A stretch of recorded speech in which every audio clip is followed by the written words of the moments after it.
رب العالمین قرآن حکیم کی فرمائی چې یو انسان ایمان راوړ او دی مسلمان شو، د ایمان سره سره د ده په بدن، د ده په مال، د ده په اولاد کې د رب العالمین د پاره څه قربانۍ لازمي دي. دی به په خپل وجود هم د الله د پاره تکلیف تیری، په خپل مال کې به هم د الله حق مني، خپل بچی به هم د الله په حکم د الله تابعدارۍ ته راغی، هله به دی کامیابي. او که دی وایي چې یوازې کلمه ویم په دې به زه کامیابي حاصلوم، مقصد ته به رسم، او بل به زه په مال کې یا په بدن کې د الله دپاره قرباني ورنکم، نو دی په غلطه دی. احسب الناس ان یترکوا ان یقولوا آمنا، د خلقو دا خیال دی چې بس مونږ ایمان راوړو وهم لا یفتنون، او د دې ایمان سره سره به زمونږ په بدن یا زمونږ په مال سه امتحان را نشي او مونږ به کامیاب شو. وی دا سوچ د خلقو غلط دی. خود د نبی کریم صلی الله علیه وسلم په مبارک وجود او د هغه په صحابه په مبارک وجودونو چې د دغه اسلام او د دغه ایمان د پاره کم تکلیفونه تیر شوي دي، هغه مبارکو نیازبین وجودونو، الله ته خوښ خلکو چې هغوی دا تکلیفونه برداشت کړي دي، مونږ به څوک یو چې مونږ به هغه برداشت نه کړو. دې زمانه کې په مسلمان یو لوی تکلیف شروع دی، تاسو محسوسوئ به په افغانستان کې، په عراق کې، په کشمیر کې، په چیچنیا کې، په فلسطین کې، ځای په ځای. نو دا بعض انسان لکه دا راشي چیرې دا مسلمان خو الله ته خوښ دی، دا ولې دا تکلیفونه پرې راځي؟ نو دا تکلیف په مسلمان د کافر د طرف نه راتلل، دا د دې خبرې دلیل نه دی چې دا مسلمان د الله خوښ نه دی. یعنې د حضرت بلال رضی الله عنه تکلیفونه ځان ته رامخکې کړي. حضرت بلال رضی الله عنه په وجود څومره تکلیفونه تیر شوي دي. دی اوم مسلمانو، شپږ کسه د ده نه مخکې او په اوم نمبر مسلمانو، یعنی هغه وخت کې د مکې مکرمې د مسلمانانو تعداد اوو، شپږ کسه نورو یو ورسره حضرت بلال رضی الله عنه. په مخ د ځمکه مسلماني په دغه اوو کسانو کې وه، او اوم نمبر پکې حضرت بلالو، او دی غلام دی. ګورئ په مکه مکرمه کې یو لوی سردار دی امیه، د هغه غلام رئیس، د بل وطن مسافر، تر دې حده پورې چې پیدا شوی په مکه کې دی، خو مور یې وینځه ده، پلار یې مریی دی، او د حبشې سره تعلق لري. د حبشې خلک اوس هم تک تور تور وي، او لوړ دنګ خلک یې په دې حج کې مکه مکرمه کې مدینه منوره کې به تاسو لیدلی دي، مکمل تور وجودونه، لوړ دنګ. د حضرت بلال رضی الله عنه وجودم تاریخ چې لیکي هم دا لیکي چې لوړ دنګ سړی و، د رنګ نه تور و، ویښتې ښه ګلګوچي و، او غټ نو سرب نو نری وجود یې و، د امیه غلام. نو چې کله د ایمان راوړه او نبی علیه السلام یې ومنه، او بیا نبی علیه السلام مبارک ورته دا تعلیم ورکړه چې الله یو د شریک نه لري، د هغې اعلان یې وکړ، نو د خپل مولا امیه کېنو، وی تام د دې پیغمبر مرسته وکړه، وی زمونږ خدایان دې پرېښودل؟ وی یو بلکل مې پرېښودل. ته چا عبادت کوې؟ وی دا هغه واحد ذات چې هغه شریک نه لري، زمام خالق دی، د دې ځمکې اسمانونو د کائنات هم خالق دی، او دا کم بوتان چې تاسو د کم افکانو نه جوړ کړي د دغه کانو خالق هم دغه رب العالمین دی. د ژوند او د مرګ مالک دی، د روغې او د رنځورې مالک دی. ژوند، مرګ، روغه، بیماری، تکلیف، دا تکلیف لرکول دا د هغې ذات چې کوم ذات دا ارسه ټوله دنیا پیدا کړې ده، هغه یو ذات باندې زما ایمان دی او هغه یو الله منم، د هغه نه ما سوا بل خدای، بل الله نه منم، بل معبود نه منم. هلکه ټینګ به نشې ګورې بس صاحب هر څه چې نو دی به بوته صاحب او د مکې مکرمې په کوڅو کې به ورپسې ماشومان لګیا کړل. هغې ماشومانو په چوکو به وو او زغلو به واړه به ورپسې و، چا په کاڼو به ویشته، چا به په چوکو وو. تاسو اندازه ولګوئ چې یو مشر سړی وي او ماشومان ورپسې الاګانې وباسي او په چوکو یې وی، په لختو یې وی، په کاڼو یې وی او د مکې په کوڅو کې زغلی.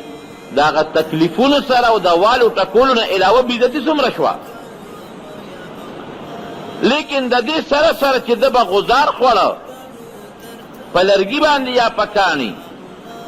نو ده به دا نه وي چې وایي مړ شومه، وینه به ترې بیا دا به نه وي چې وایي مړ شومه. ده چې به غزار خوړه او څونه تیز غزار به ده به وي الله احد، الله یو دی. چې بیا به غزار ورکو ده به بیا آواز کو الله احد، الله یو دی. نو بیا به د مکې مکرمې نه بار وویسته او په شګو به یې سملو او غټ د غټې غټې تیږې ګټې دا به په دې سینه د پاسه والا کېښودې، ګرمې تیږې ګرمې د مکې مکرمې د نور او د هغې د تاو نه دی الله وساته. هوا یخه ده، سوری یخ دی، خو نور یې دومره ګرم دی چې نور ته سړی ودرېدی نه شي. په هغه نور به په ګرمو شګو سمله او په سینه به والا ګټې کېښودې او د خلکو به تماشه کوله. دې غریب به بېهوشه شو چې پته به ولګی چې دې خو اوس مري، نو زر به یې ګټې لرې کړې، اوبه مو به یې پرې واچولې، راپا به یې څه تر دې حده پورې پکې لاسونو کې به ورې پړي واچول او ماشومانو ته به یې راکاږې په دې ځمکو باندې. لیکن سره د دې نه هغه د دې خپلې ژبې د دې خولې نه د الله نوم ګورې نه دی لرې کړی. قرآن حکیم کې رب العالمین فرمایي یو لوی آیات دی، که یو سړی مجبوره شي الا من اکره وقلبه مطمئن بالایمان، مجبوره شي یو سړی یو کافر یې وجني، تکلیف وله ورکوي، نو که دی د هغه کافر نه ځان خلاصوي او په دې ژبه د کفر کلمه ووایي، یاره پړه کې مسلماني وي دا خیر دی. زموږ د علماو ته رخصت وایي، خیر دی د کافر مخکې که د کفر خبره دی وکړه ته ترې بچ کې ځان ته خلاصوي، بېعزته کوي دی، وهي دی، وجنې دی، خو چې پړه کې د ایمان پروت یړنه یې نه وباسې د هغه نه ظاهري ځان ساتي خیر دی. لیکن بل طرف ته که یو سړی وایي چې نه د خولې نه هم کفر نه وباسم، ما دې ملکي زما دې بېعزتي وکړي، دې ته عظیمت وایي، دا بیا ډېر اوچته مرتبه ده. هغه وی خیر دی، هېڅ پروا نشته، دا دې وخت کې ماله جایز دي چې زه په دې خولې د کافرانو خبره وکړم او پړه کې مې ایمان دی، لیکن داسې نه کوم، په هغه بهتر سوچ عمل کومه. صفا به آواز کو لا اله الا الله، اشهد ان لا اله الا الله واشهد ان محمدا عبده ورسوله، الله احد الله احد الله احد، الله یو دی، الله شریک نه لري. وهه به ماشومان به ورپسې کړل، زه ورپسې لاګانې وباسې. دومره تکلیفونه په مخ د ځمکه چې په دې لومبي وخت حضرت بلال رضی الله عنه ته به میلاوېدل، دا چاته هم نه دي میلاو شوي. اوس به ته څه ته به بلال جوړ د خدای نه دی خوښه، ولې د کافرانو د لاسه ولا الله عذاب ورکوي؟ دا ولې بلال ته د کافرو د لاسه عذاب میلاوېږي؟ دا خو دنیا د امتحان ځای دی. کله به دې په وجود تکلیف راځي، کله به دې په مال تکلیف راځي، کله به دې په بچو تکلیف راځي، کله به دې په ځمکه راځي، کله به دې په کور راځي، کله به دې په جایداد راځي. دا خو د انسان مقصد نه دی، ورپسې خیرت به دې بیا د کامیابی وي. نو نن هم که په چا تکلیف دی، په افغانستان کې، په عراق کې، په چیچنیا کې، په بوسنیا کې، په نورو ملکونو کې، دا د حضرت بلال د عبرت واقع ځان ته رامخکې کړي. حضرت نبی علیه السلام څومره نږدې صحابي، دومره نږدې. حضرت ابوبکر صدیق رضی الله عنه یو ځل په لاره باندې ته او د مکې مشرکانو دې راګیر کړی بلال، او وهي او ټکوي او راکاږي، او کله په سینه په دې طرف راواړي، په دې شا ولې تیږې کېږدي او ټوپونه پرې وایي، کله په دې شا باندې سملی پسینه ولا ګټې کېدی او ټوپونه پې وایي ماشومان ورپسې لاګانې وباسي حضرت ابوبکر صدیق رضی الله عنه د مکې سردارانو کې سردار ورنږدې شو امیه ته وایي دا ستا غلام دی ویو یاره مهرباني وکړه دا په ما ولې وهې وایي دا زموږ د پلار نیکه دین پرېښی دی وایي څه چلو شه د خپل دین دی که نه وایي نه نه یې پرېږدو سزا به وله ورکو وایي خرڅی نه چې دې د نه په بیه والم وایي ډېره ښه ده هغه وایي راشه ځان ته خلاص کا هر وخت یې مونږ وو خلک یې وو او ټول خپل منځونه کوي زما کار روزګار نه کوي زه پې څه کوم په څو خرڅی امیه ورته ډېر لوی قیمت ووی چې ابوبکر به په دومره غټ قیمت والي که به یې وانلي وی په دومره پیسو یې خرڅی وی یو وی راکه لاس جوړه شوه پیسې یې راوړې امیه ته یې وسپارلې او بلال ته وی راځه راځه دې که ځان سره یې راوست چې دې واغېشته او ځان ته کور ته راوسته نو حضرت بلال ورته څه وایي ها نبی علیہ السلام ته خبر شو ابوبکر سجل دی کوي صاحب بلال له عذاب نه خدای بچ ولې ما په بیه واغېست چې ما باغې شو زما غلام دی اوس خو دې څوک ګوتې ولې یوسي نبی علیہ السلام مبارک ورته فرمایي ابوبکر ما ځان سره شریک کا لږې پیسې به زه درکمه نو دا بلال به زما ستا په شریکه غلام شي ما ځان سره شریک کا پکې وی نه د الله رسوله په بلال کې څوک نه شریکوم نو چې دی راوست نو بلال رضی الله عنه ورته کېناست وی ابوبکره که زه د خپل ځان د خدمت دپاره اغېشتم خو ډېره ښه خبره ستا خدمت به کوم او که زه د الله دپاره اغېشتم نو ما خدای پرېږده چې د الله عبادت وکړم پرې مې د خپل الله ته چې د خپل رب عبادت وکړم وی بلاله ما ځان له نه اغېشتې ما الله له اغېشتې زما د خدای دپاره آزاد کړې حضرت عمر فاروق رضی الله عنه به فرمایل وی ابوبکر سیدنا و اعتق سیدنا ابوبکر زمونږ سردار دی او زمونږ سردار آزاد کړی دی ګوره بلال ته به سردار وی اعتق سیدنا زمونږ سردار بلال آزاد کړی دی وی دا الله دپاره ما آزاد کړی وی ډېره ښه ده زه پیشه زما رب پیشه او زما د رب عبادت پیشه د نبی کریم صلی الله علیه وسلم سره 24 گھنٹے به موجودو 24 گھنٹے جدا کېده به تېنه هجرت د مدینې منورې چې کله نبی کریم صلی الله علیه وسلم وکړ نو په دویمه هجره کې پیغمبر علیه السلام د ملګرو سره مشوره وکړه چې یاره د مانځه دپاره به څه کوو دا بان لا نو مقرر څه به کوو صحابه یې راغونډ کړل چا وی صاحب اور به بلو نو چې لوګي یې به راوخېږي او خلک یې وویني نو مانځه به راځي د مانځه په وخت کې به اور بلو وی نه دا خو د مجوسو کار دی اورونه خو د عبادت لپاره مجوسیان بلی بل چا پکې دا تجویز ورکړه چې ټلی به ټنګو چې کله د مانځه وخت شي وی دا خو د عیسایانو کار دی بل چا دا تجویز ورکړه چې شپېلی به وو یو ښکر کې به پوکې وباسو هغه ښکر چې مونږ ووو شپېلی ووو خلک به مانځه له راغونډېږي وی دا خو د یهودو کار دی بل چا پکې تجویز ورکړه وی صاحب یو اواز به کوو الصلاة جامعه د مانځه وخت د خدای مو به که مانځه له راځئ دا ماسخوتن د مانځه نه پس دا میټینګ و فیصله په دغه وشوه چې بس د مانځه وخت شي یو کس به اواز کوي الصلاة جامعه خدای مو بخوا د مونځ وخت دی مانځه له راځئ دا اواز به کوي لاړل صحابه کرام رخصت شو کورونو ته لاړل چې لاړل د شپې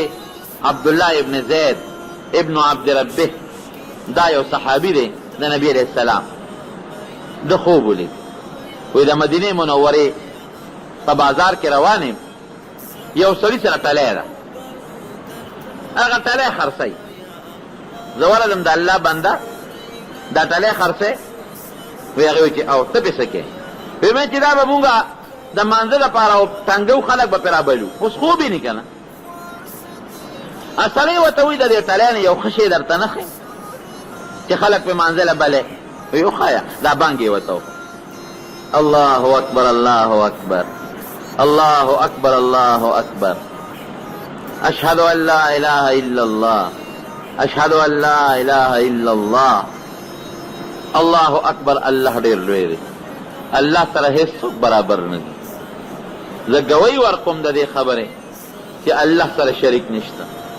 اشهد ان محمد رسول الله د دې خبرې ګوی ورکوم چې محمد صلی الله علیه وسلم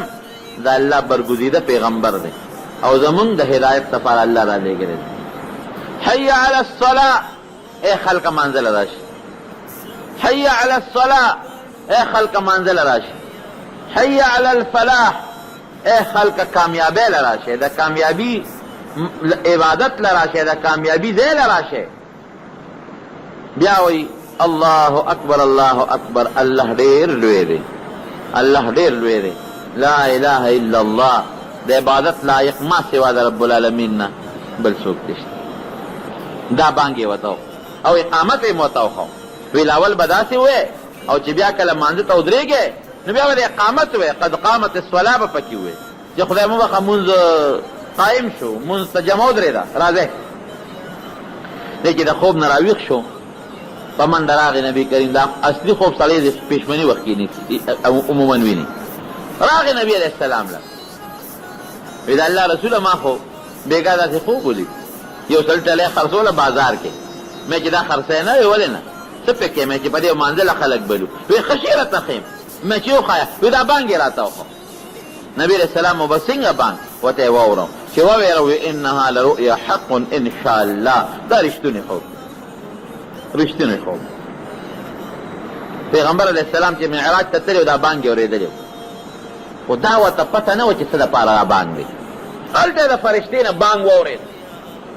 پته ونه لګېده چې دا بانګ څه دپاره دی. نو چې ده ورته خوب بیان کړه چې ما ته خو هغه فرشتې ووې چې په دا بانګ داسې وایه، نو ورته پته ولګېده او ما ته خو چې معراج کې هغه فرشتې کوم شی ورولی و خو دې لپاره دی. بس وی دا رښتونی خوب دی. ښه اوس هغه صحابي ته وی عبدالله ابن زید ته حضور پاک مبارک داسې ورته نه وي چې پاسه اوس خلک شا بانګ وایي د مانځه وخت دی. وی داسې کار وکړه قم مع بلال فالق علیه ما رأیت، تا چې کوم خوب ولیده بلال سره ودرېږه دا ورته وایه، تا لیدې دا ورته وایه فانه اندا صوتا منک، دې ستانه په اواز کې اوچت دی. او بل روایت کې راځي احسن، ښکلی اواز یې رستانه، اواز یې هم ښایسته دی او اواز یې اوچت دی. تا چې کوم خوب ولیده ته یو ټکې وایي چې دې هغسې وایي. نو لومبې بانګ د ټولو نه مخکې چې کله بانګ مقرر شو د نبی علیه السلام په جومات کې حضرت بلال رضی الله عنه شروع ګوره د هغې سختو بدل الله ورکړو که ورې نه د هغې تکلیفونو بدل وله رب العالمین ورکړو. الله د چا تکلیف د چا محنت ګورې ضایع نه ګرځوي. زما چې څوک خدمت وکړي چرته به یم زه کوشش به کوم چې بدل خپل اخلاص کړم. نو الله به سیکنه مسلمان او بیا د هغه انسان چې د الله لپاره په بلال کې سخت تېرېدی خو د الله لپاره پې تېرېدی که نو الله به څنګه بدل پرېږدي. الله تا ته وایي بدل خلاصوه، تا ته وایي چې څوک د سره خو کي ښېګړه ورسره کوه. نو چې د رب العالمین سره څوک خو کي د الله د دین سره څوک خو کي نو الله پاک به د هغې بدل خلاصوي او که به یې نه خلاصوي. څونه بهترین بدل یې وله ورکړه. نو بس صاحب دی ودرېده حضرت بلال. یعنې عقل خو دا وایي چې کوم صحابي خوب لیدلی دی پکار چې بانګ هغه ووایي